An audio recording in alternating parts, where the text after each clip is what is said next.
Hello. सत्साई भाई जी। सत्साई बहन जी। Hello सत्साई जी। भाई जी, मैं आपसे 5 मिनट बात करना चाहती हूँ। बताइए बहन जी। भाई जी, मेरा किस्सा ये है कि जब जैसे कि मेरा पूजा जो है ना, तो मेरा जो भाई है ना, वो आके कभी कभी मतलब माँ कहती है, फिर खाकर कुछ परमात्मा की फोटो छू लेते हैं, तो कभी उन्हें रूम से बाहर फेंक देते हैं। तो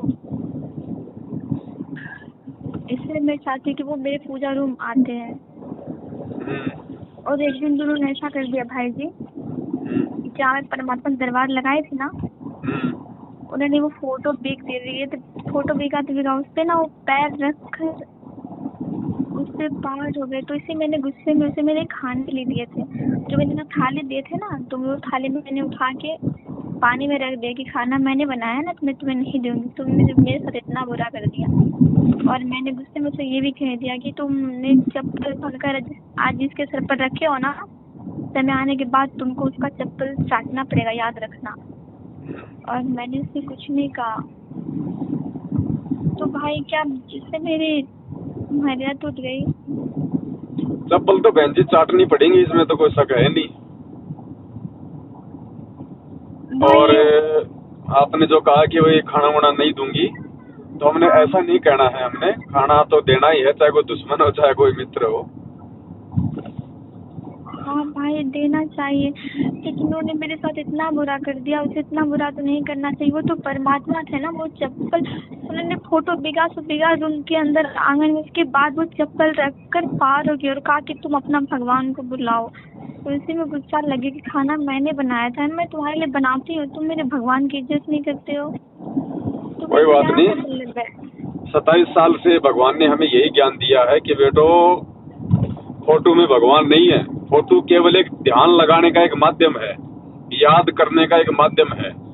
हमारे परमात्मा शब्द स्वरूपी है, वो हमारे हृदय में है, वो हमारे श्वासों में है। और परमेश्वर के ऊपर कोई कर्म लागू नहीं होता। ना परमात्मा की यहाँ कोई इज्जत कर सकता, ना उसको कोई बेइज्जत कर सकता। वो बेदाग है। तो हमने ऐसे कोई दुखी भी नहीं होना चाहिए, क्योंकि वो नादान है, उसको आध्यात्मिक ज्ञान नहीं है, उसको भगवान की पहचान नहीं है। तो जैसे कोई नादान बच्चा होता है, वो तो माँ की गोद में भी पेशाब कर देता है, तो माँ नाराज थोड़ी होती है। तो इसी प्रकार से बहन जी, चाहे वो 50 साल का हो, चाहे 20 साल का हो, चाहे वो डॉक्टर हो, चाहे इंजीनियर हो, अगर वो आध्यात्मिक ज्ञान नहीं है तो वो नादान है, वो बालक है। भाई, वो एक दिन का नहीं, रोज का। जब जब वो घर आता है ना, तो रोज का ऐसे ही करता है। तो आपकी भी तो परीक्षा है ना, भगवान ने आपको भी तो ज्ञान दिया है। जो तो को काटा बोवे ताको बो तो फूल। फिर आपने क्या करना होगा बताओ। मालिक ने सील, संतोष, विवेक, दया, अक्षमा, ये 5 गुण दिए ना हमारे को। हाँ ठीक है, थोड़ा बहुत हमारे को दर्द होता है, थोड़ा बहुत आवेश आता है, लेकिन फिर भी हमने हर स्थिति में थोड़ा सा संयम रखना चाहिए कि ये नादान है, बालक है, पागल है, और इसको नहीं पता ये क्या कर रहा है। तो हमने उसके बराबर नहीं होना उसके। मालिक कहते हैं, कहते को कहीं जाने दे, गुरु की सीख तू ले, साकट और समान को उल्टा जवाब न दे। भाई, वो नादान की बात तो पर छोटा होकर भी बड़ा काम करता है। कभी कभी तो मैं हमें को मारने उठ जाता है, कभी कभी कोई तो बात बोलता नहीं है। बहन जी, कोई बात नहीं। देखो, आज हमारे परमात्मा मार नहीं खा रहे क्या? मीराबाई ने मार नहीं खाई क्या? धना भगत ने मार नहीं खाई क्या अपनी औरत की? और आज कितनी माता बहनें हैं जो इस भक्ति मार्ग में संघर्ष को लेके गालियां सुनती है, मार खाती है। जब हमारा भगवान मार खा सकता है हमारे तक ये ज्ञान पहुंचाने के लिए, तो परमात्मा के लिए हम भी खा लेंगे 2 4 5 10, क्या फर्क पड़ता है? हाँ भाई, मैं ये सब कुछ बता दूंगा। तो फिलहाल में ना क्या है ना कि वो मेरे घर में सिर्फ मैंने नाम दीक्षा ली, और मेरे मतलब 2 बन्नी संकल्प लिए, और दादी है। तो वो क्या बोलते हैं, जो रीति रिवाज है परंपरा की पूजा, तो उसमें काशी होता है। आप सुने होंगे, जो काशी होता है, जो कि वो भगत सब आते हैं। वो जो क्या मतलब परंपरा होता है, वो क्या बोलते हैं, शास्त्र गुरु, वो भक्ति होते हैं ना। तो हमारे घर में 22 तारीख से वही होने वाली है। 3 4 दिन होता है, चंदन दन क्या क्या कटता है, उसमें बहुत सारे आदमी आएंगे। तो मैं, आप भगत जी क्या करूँ, कहते हैं जिसके घर में सास न होता तो उसका भोजन नहीं करना चाहिए। अब यहाँ पे बहन जी 2 चीज काम आएंगी आपके, हाँ ज्ञान और संघर्ष। ज्ञान बिना संघर्ष नहीं हो सकता।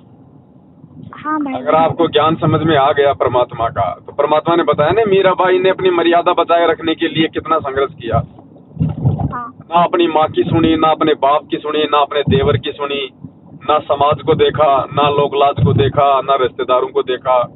सीधी खड़ी हो गई कि भैया ये भगवान प्राप्ति का मौका बार बार नहीं मिलता है, तुम तो ना जाने कितनी बार मुझे मिल लिए हो अनेक रिश्तेदारों के रूप में, ये परमात्मा नहीं मिल पाएगा अगर मौका चूक गई तो उसने संघर्ष किया, भले उसको घर क्यों ना छोड़ना पड़ा। और ऐसी आत्माएं जब संघर्ष करती हैं तो परमात्मा भी उन विशेष आत्माओं के साथ में हो जाता है। लेकिन ये बात उस समय बनेगी, परमात्मा उस समय 2 कदम आपकी तरफ बढ़ाएगा जब आप परमात्मा के लिए दृढ़ होकर खड़ी हो जाओगी।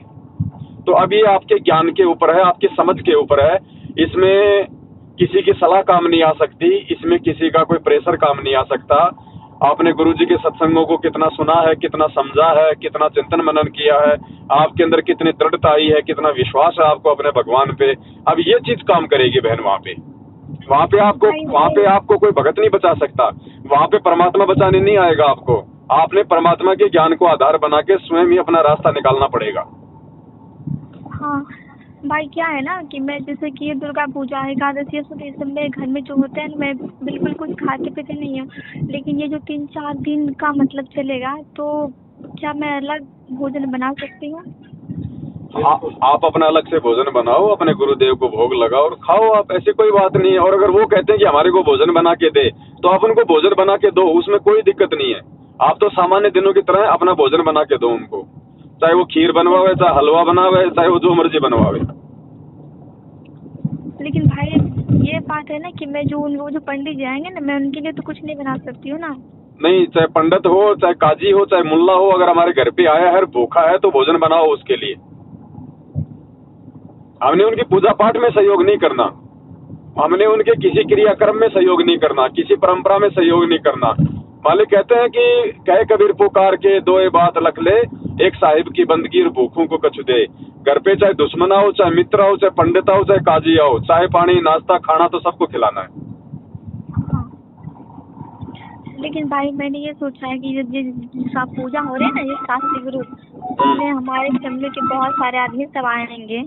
तो ये पूजा संपन्न होने के बाद हमने उनसे कहा है कि आपको हमसे ज्ञान चर्चा करना पड़ेगा, हमको इसका प्रमाण देना पड़ेगा। ये जो आप कर रहे हैं, क्या ये शास्त्र में प्रमाणित है, ये भी शास्त्र से अलग है? हाँ, तो सही बात है, आप उनको समझाइएगा। अगर वो समझना चाहते हैं तो गुरुदेव के अनेकों छोटे छोटे सत्संग है हर चीज के प्रमाण के ऊपर, आप उनको दिखा दीजिएगा। लेकिन वो मानेंगे नहीं बहन, वो मानेंगे नहीं। मुझे पता है, कुछ दिन पहले एक आए थे तांत्रिक, ठीक है, वो बोल रहे थे क्या तुमको मैं शराब दे के भस्म कर दूंगा। तो मैं हंस रही थी और मैं कुछ कह नहीं रही थी, तुम पागल हो गई, तुम किसे मानती हो? मैंने कहा कि क्यों भूत ले, क्या यहाँ आके पहुँचते हो, तुमको पता नहीं है परमात्मा है।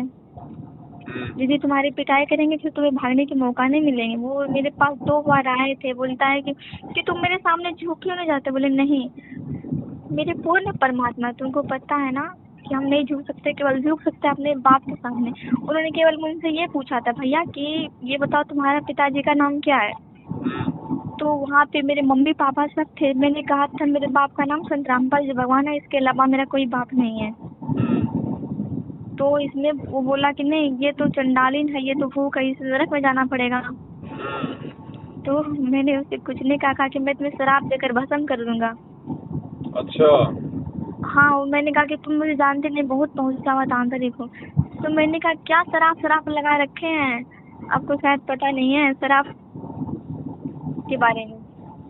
उसको ये बोलना था कि भाई अगर तेरे अंदर इतनी भक्ति, इतनी सिद्धि है कि तू किसी को शराब दे के भस्म कर सकता है, तो नालायक अपनी सिद्धि शक्ति से 20-30 क्विंटल गेहूं पैदा कर ले और अपने घर में खा, क्यों लोगों से मांगता फिरता है, झूठी पूजा पाठ करता फिरता है तू?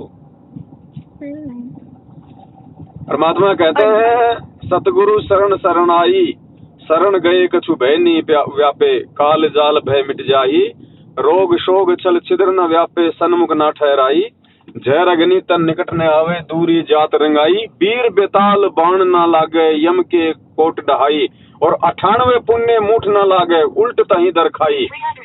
98 प्रकार की परमात्मा ने बताई जादू तंत्र टोने, ये जो होते हैं ना, ये लोगों को दुखी करने वाले, परमात्मा कहते हैं 98 प्रकार के जादू टोने भी मेरे मर्यादित भगत के ऊपर 1% भी असर नहीं करेंगे। तो ये तो है क्या बहन जी, ये तो कलयुग के पंडित हैं, ये तो कव्वे हैं, इनके पास तो है ही क्या। उसके बाद भाई क्या है ना कि मैं अपने भाई से 5 साल से बात नहीं करती हूँ। मतलब वो थोड़ा दीक्षा से लिए वो समाज में परंपरा रीति रिवाज को मानते हैं, ठीक है। तो इसलिए मैं उनसे नहीं बोलती हूँ कि वो यदि मैं उनसे बात करने लगूंगी तो वो मुझसे सारी क्रिया करवाएंगे जो मुझे नहीं करना चाहिए। तो इसलिए मैं उनसे कुछ बोलती नहीं। अभी फिलहाल में जो वो पूजा करेंगे भाई 4-5, तो वो क्या बोलते हैं, जिनका कोई दोष उसे बलि दिया जाएगा। देखो ये तो आपने ही समझना पड़ेगा, और आपने किसी भी प्रकार की अनुपासना में, पूजा पाठ में, किसी भी प्रकार की उनकी धार्मिक क्रियाओं में सहयोग नहीं करना है। चाहे भाई राजी रहे, चाहे भाई नाराज हो, बहन जी हमने परमात्मा को नाराज नहीं करना है। संघर्ष करना पड़ेगा, नाराज चाहे एक बार कर दो रिश्तेदारों को, चाहे आगे कर देना, करना पड़ेगा। आप कब तक उनकी क्रियाओं में साथ देके आप उनके साथ में तालमेल बैठा के चलोगी। और इस मार्ग में बहन जी तालमेल नहीं बैठाया जा सकता। यहाँ तो बिल्कुल आमने सामने की टक्कर है, 36 का आंकड़ा है भगत का जगत का। अभी बाद में जाके नाराज होंगे और किसी बात को लेके आज ही नाराज कर दो ना, क्या दिक्कत है। भाई मैंने सबको छोड़ दिया, अपने भाई सबको कह दिया। और मैंने क्योंकि बोले मुझे थप्पड़, मैंने कहा देखो थप्पड़ मत उठाओ, अब मैं भी तुम सबको अच्छी तरह से सबक दे दूंगी। क्योंकि भाई ये भी एक बात है ना, जितना सो उतना ही वो मेरे सर पे चढ़ते हैं। महाराज वो ठीक है, लेकिन रोज रोज के कभी जानते हो मांस रोटी खा लेता है और डायरेक्ट मेरे फोटो फाड़ दिए परमात्मा के। इस तरह तो हिरण्यकश्यप भी करते, तो उसी तरह जैसे वो रावण है ना कलयुग में, ऐसे कोई सताता है भले अपने घर परिवार को। भारत में सबको अधिकार मिला है कि कोई भी कहीं भी किसी स्थान पे किसी भगवान को मान सकता है। तो फिर ये तुम्हारे भगवान है ना, कोई पत्थर को मानते हैं, हमें तो जिंदा भगवान मिला है। तो उनसे बुराई क्या है, यही मैं समझाने का प्रयास करती हूँ। वो लोग नहीं, कोई थप्पड़ तो कभी गाली, तो मैंने कहा बस अब मैं कुछ नहीं सुनने वाली हूँ, अब मैं तुम सबको ही साइड कर दूंगी, मैं सिर्फ अकेले ही रहूंगी। बहन जी अधिकार तो मिले हुए, लेकिन ये अधिकार केवल कागजों तक सीमित है, ये धरती पे नहीं है। ये केवल कागजों में है, सारे अधिकार नियम हैं। वास्तविक जीवन में ये फुर हो जाते हैं। वास्तविक जीवन में तो इंसान को खुद ही दो कदम आगे बढ़ाने पड़ते हैं अपने। उसके बाद भाई मुझे लगा कि जगत खराब है, लेकिन भगत भाई सब भी खराब है। ऐसा ही है बहन जी।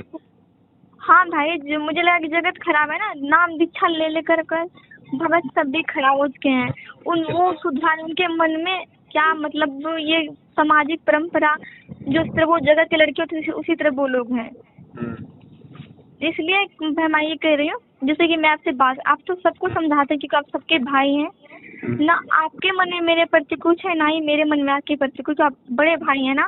कोई भाई फोन करता है तो जैसे कि मेरे पास फोन करता था भाई सब, तो मैं भी कहती थी कि भाई आश्रम मत जाओ, आप पवन भैया की वीडियो देखो, उससे आपको ज्ञान मिलेगा। तो कुछ भाई थे मुझे जो कि बार बार फोन करके परेशान करते थे, और फिर इधर से एक मुर्दाबाद वो ही मुझे परेशान करते थे। तो मैंने अच्छा समझाया, तो भाई मानते बोलता है कि बहन जी मेरे साथ रेमेनी कर लो। तो मैंने कहा कि आप क्या कह रहे हो, आपने मुझसे भाई के साथ जोड़ा, तो ये कौन सी बात हो गई। आज के मेरे नंबर पे फोन मत करना। बहन जी राक्षस हैं, राक्षस जो ये सतलोक आश्रम मैनेजमेंट हरियाणा की संगति में ना, सारे राक्षस हैं। ये बहन और पत्नी में कोई अंदर नहीं समझते।